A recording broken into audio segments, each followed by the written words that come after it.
there is 1 week until my first pro race. Woohoo!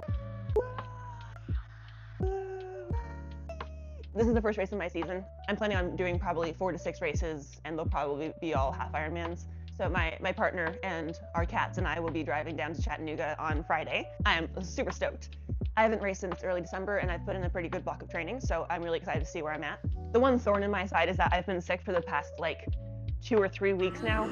It's just one of these springtime colds that everyone has that is just not leaving my body. I may be at 85 to 90% better right now, so I'm really hoping it completely clears up by next week. If I am still sick on race day, I'll give it my best. I'll still learn a ton. This season is really about learning. It's my first pro season, so there's just a lot of stuff I haven't experienced when it comes to professional racing. I've never, gone to the pro briefing. I've never used Race Ranger, which is the light system which tells you if you were in the draft legal zone or not. I've never done a mass swim start. So there's a whole lot of stuff that I haven't done before. So I came into this sport pretty much a complete beginner, not that long ago, frankly, and my thinking has really rapidly evolved. I wanted to do a quick sort of summary about how I'm feeling, where my thinking's at, before the first race of my rookie season, to document how everything is changing over time, and bring all y'all along for the journey. Hopefully you learned something too. That being said, well, there are 3 disciplines in triathlon. Some could argue 4 with transitions, some could argue 5 with nutrition. So we'll do a short summary of where each of those are at for me right now. So I realized in August that my technique had really drifted over the years since I stopped competitive swimming. So I spent the entire fall and winter completely deconstructing and reconstructing my freestyle. I went just from the ground up, and I really tried to understand the mechanics and theory behind efficient and fast swimming. While you're making technical changes, it takes a while for your body to become natural at these new movement patterns. And so you get a lot slower before you get faster. So both of my last 2 races were definitely in the we're getting slower again part. Only within the last month or so, I've actually been getting faster and faster than I was before. And swimming is becoming a lot easier again, which is very nice because it was such a slog for so long. It was just every stroke felt so hard, and it was very frustrating for a while, but you just got to keep at it because that's the only way you can actually make significant changes over time, is by making a significant improvement in your technique. So I know my swimming is a lot better than it was last season. It's definitely not at its peak form yet, but it's we're here on the curve, whereas we'll probably end up around here. There are still things technically that I'm not completely happy with my swimming. I do a bit of an open arm recovery, and then when I enter, there's a bit of an in sweep still. My hand sort of in sweeps like that. Ideally, you want to not be doing any of this when you're entering, right? You just want to go straight in and then go into the pool. So maybe I'm super overthinking that, but I think there's still something going on with my recovery and my entry that I'm not quite happy with.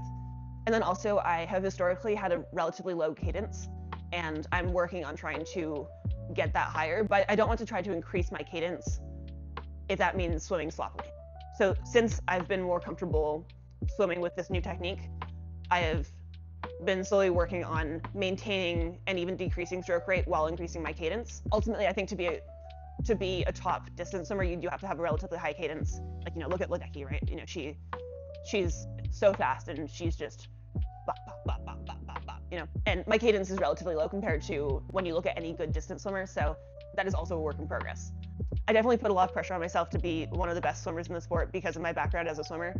Once I'm back in peak form, I should be a front pack swimmer any day of the week, and I don't doubt that I can be.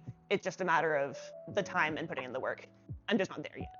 I want to experiment with doing the individual portions of triathlon as well, so open water swimming, time trials, or other types of bike racing and running races as well, because it's fun and it's good training. I think it's a fun way to set sort of middle goals when it comes to each of the individual portions, and having a race to prepare for is motivating for me. So I'm excited to see what I can do with open water swimming down the road. Once the lake is warm enough, I'll be able to swim in the lake pretty much every day, and get a lot of good practice with open water swimming then too. So my plan for Chattanooga is to try to swim efficiently and really kind of settle into it. I've never done a mass swim start before, so there's this dynamic where everyone sort of sprints for a while and then settles into a pace. So that will probably be pretty weird at first. I don't know how fast that fast is necessarily. I'll learn how to navigate that over the course of this year. If I don't end up at the front, maybe my ego will take a slight bruising, but it's not the end of the world because it's not that much time in the grand scheme of things. The swim at Chattanooga, it's a straight line and it's down the river with the currents. So it's a pretty straightforward swim as swims go. So next, the bike leg. So I think my bike is probably the weakest of the three disciplines for me currently. I'm not concerned about whether or not I can be a very strong biker. The path to getting there is pretty straightforward, right? I think there's a little bit less like magic than there is with swimming and running, where technique is more of a factor. In biking, there is a bit of technique, but it is pretty much a power and aerodynamics game. The path to getting higher power is pretty straightforward. Like, I know I can be very strong. I was a very strong swimmer, like raw power-wise, for my age at the time, and I'm progressing pretty steadily with the bike. And the second part of that is that I really haven't tapped into the aerodynamics factor of it yet. I haven't done wind tunnel testing or any of these other optimizing games that pros can do once they have, a bike sponsor. Basically, I've gone whatever components I can afford. I've changed my setup for this race to minimize the amount of like faffing around I have to do to get my liquids and nutrition in. The last race I had a bunch of gels I had to like sit up and like grab, and it was kind of a mess. I definitely still have a lot of room to improve when it comes to bike handling. I really can't be in aero position and also go and grab something. I need to like sit up and grab for it behind, which is not great for maintaining speed. And this course doesn't have many turns, so the aerodynamic gains I'm making for now is just not moving. So that will make somewhat of a difference, but there is still a lot of untapped aerodynamic gains to be made down the road. I'm not concerned about whether or not I will be able to be a very strong biker. The question is just, where am I right now in comparison to the field? Probably I'm about average right now, which is not good enough by my standards, but it's, I'm not going to fall out of the race because of it. So for this race, my plan is to try to be really smart on the bike, get a lot of nutrition and get a lot of fluids, and come off the bike fresh for the run, which is not a groundbreaking strategy, but that's the plan. For the run, I'm honestly very excited to see where my run is. I've been feeling pretty good running recently. Like I can pretty comfortably hold 6 minute per mile pace when I'm doing like 70.3 pace. I can pretty comfortably hit like a 5:40 mile rep on an indoor track nowadays. I've run like a 5:15 mile just at the end of the workout. In the fall, running under 6 minute pace was like hard. So my speed is getting faster, and I'm still seeing pretty fast progression when it comes to my speed. I'm excited to see where that translates to. Last race, I got off the bike and I pulled out like a 6 minute mile on the first mile. Not because I was trying to, it was just, when you get off the bike, your legs are like flabbergasted. They're like, what is this? And I was just spinning. Like, it didn't even feel like I was trying that hard. It was just something about the feeling of getting off the bike. I settled into a pretty comfortable 6:40 pace and held that pretty comfortably. A bit over half the course was on this golf course, and it was it was constantly turning, going up little hills, and it was just squiggling all over the place. And I was able to hold 6:40 pace pretty comfortably until maybe mile 7 or 8, and then I started to cramp up a little bit. I had to stop and bend over and stretch my hamstrings a couple times because they were cramping up pretty bad. But I was feeling really good for the first bit there. That was the first race I used carbon shoes. I have the carbon shoes they're not very cushy. They're pretty stiff in comparison to a lot of the other carbon shoes.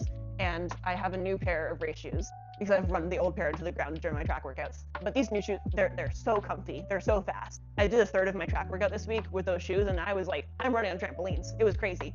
So I think honestly that will make a pretty big difference in terms of not cramping up, because there's just so much less stress on your legs. So I think, probably 3 to 5 minutes from those shoes alone, between the improved economy and lack of fatigue setting into my legs, plus the fact that I'm running significantly faster. 6 minute pace translates to a 1:18, and realistically I probably won't be holding quite 6 minute pace this time around. But all things considered, there are little hills on this run, but it's nothing crazy. So I'm thinking on a good day,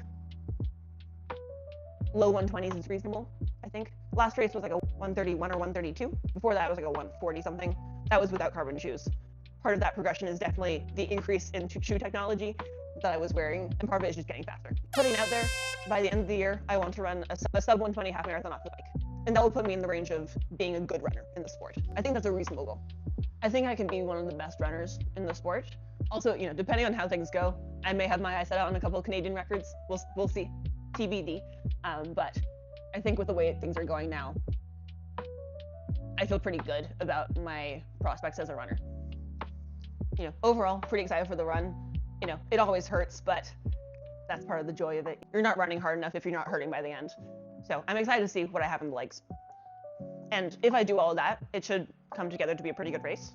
It is a relatively low-key race, so I should probably be in the mix of things, which will be, fun racing experience. On the transitions, I definitely still have a lot of work to do on my transition game. I'm not completely comfortable like putting my shoes on and off on the bike and doing like the flying mounts and dismounts. Like I can do a flying dismount on the bike share bikes that I used to get around Hyde Park, but not comfortably on my TT bike yet. So I'll be practicing that in the next week. But if I don't feel comfortable on the day, ultimately it's only a couple seconds that I'll lose. You look a little bit like an amateur, but whatever. I'll be good at them by the end of the year. But for now, work in progress. And then on nutrition, I'm pretty happy with my nutrition plan. I've pushed up what I'm comfortable eating from like 90 to 120 grams of carbs. So my plan is to get probably close to 300 grams of carbs in on the bike. I'll probably also experiment with some sodium bicarb. I'm not going to take like a massive dose, but I think I will take some before the race and have a couple of bicarb tablets with me on the bike to sort of dose in a little bit more. I've had pretty good experiences with the bicarb tablets. I can't really stomach the Morton bicarb very well, but there are bicarb tablets that I don't have really any issues with. Like I'll feel a little bit gross afterwards, but I shouldn't have any problems, knock on wood, actually during the race. Hey, Missy. So all in all, really hoping this cold finally leaves my body. If not much to do about that. It'll still be a good learning experience and a good training stimulus if nothing else, so everything is progressing still pretty fast. Excited to see where I'm at. I feel good about my prospects. I'm 27. I have no money, but I do have prospects. A little Jane Austen reference for you right there. Pretty stoked. The stoke level up here. Right, Missy? Yeah. Yeah, she's a triathlon cat. So, me and Missy are pretty stoked. Right? Say hi, Missy. I love you, Missy. So, ta-ta for now. We'll be documenting the journey. Thanks for following along. See you soon. Don't do anything I wouldn't do until I see you next. Mika out.